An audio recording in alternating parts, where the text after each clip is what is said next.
कुमार ठाकुर। आइए नजर डालते हैं आज की कुछ ताजा खबरों पर।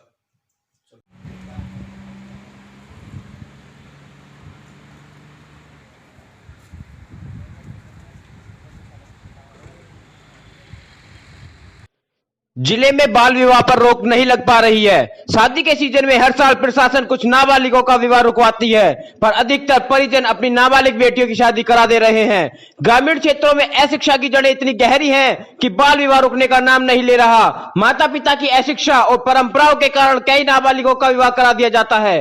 बाल विवाह की रोकथाम के लिए कई संस्थाओं प्रशासन द्वारा लगातार जागरूकता अभियान चलाया जा रहा है। इसके बावजूद हर साल बाल विवाह के मामले लगातार सामने आ रहे हैं।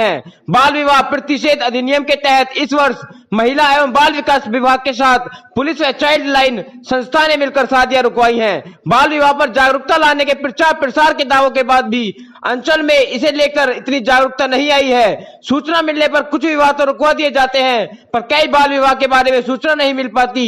ऐसी ही मानवता को शर्मसार करने वाली घटना मोदीनगर रोड के जसरूप नगर कॉलोनी में घटी है, जहां पति ने अपनी पत्नी पर कुछ समय से मनमुटाव के चलते अपनी 14 वर्षीय नाबालिग लड़की को बेचने कर शादी करने का आरोप लगाया है। मेरी पत्नी ने मुझे रंजिश को बरकरार रखने के लिए व मुझे सबक सिखाने के लिए खौफनाक कदम उठा लिया। पत्नी ने जसरूप नगर गोयना के ग्राम प्रधान वीरपाल व अन्य कुछ लोगों के साथ मिलकर अपनी 14 वर्षीय नाबालिग लड़की के कुछ रकम के लिए बेचकर शादी करा दी है। साथ ही पति ने ग्राम प्रधान व अन्य कुछ अज्ञात लोगों पर निशाना साधते हुए आरोप लगाया है कि पत्नी को मुख्य रूप से इन्हीं लोगों ने उकसाया है, क्योंकि पहले भी हमारे आपसी विवाद का लाभ उठाते हुए मेरी पत्नी के कहने पर अक्सर ग्राम प्रधान के माध्यम से मेरे घर पर पुलिस आती जाती रहती थी। मुझे ग्रामीणों के अक्सर सामने बेइज्जत किया जाता रहा है। मेरी पुत्री की बेचकर शादी कराने की जानकारी जैसे ही मुझे मालूम हुई तो मैंने ग्राम प्रधान से बात की, जिसने मुझे शादी की बात की सही हामी भरते हुए कहा कि लड़की की शादी ग्राम हरसिंहपुर में हो गई है। अब इस मामले को ज्यादा तूल मत पकड़ा, तेरे पास वैसे भी पैसे नहीं है और भी कैसे करता तू शादी। पीड़ित पिता एक मजदूर व अनपढ़ किस्म का व्यक्ति है, जिसने समाज कल्याण को 3 दिन पहले शिकायत कर दी, लेकिन शिकायत पत्र में कुछ न कुछ त्रुटि व अधिकारी का अवकाश बताकर टाल दिया जाता है।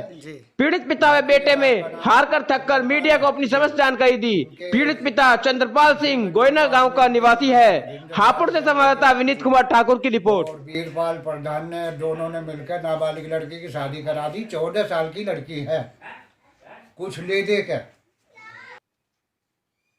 मेरा नाम चंद्रपाल है, ग्राम गोयना में रहता हूँ। मेरी पत्नी से कुछ मनमुटाव चल रहा है, वो अलग रहती है। और मेरी बेटी शिवानी जो है ग्राम प्रधान वीरपाल ने शादी करवा दी है। 14 साल की लड़की है, नाबालिगी में है। और जी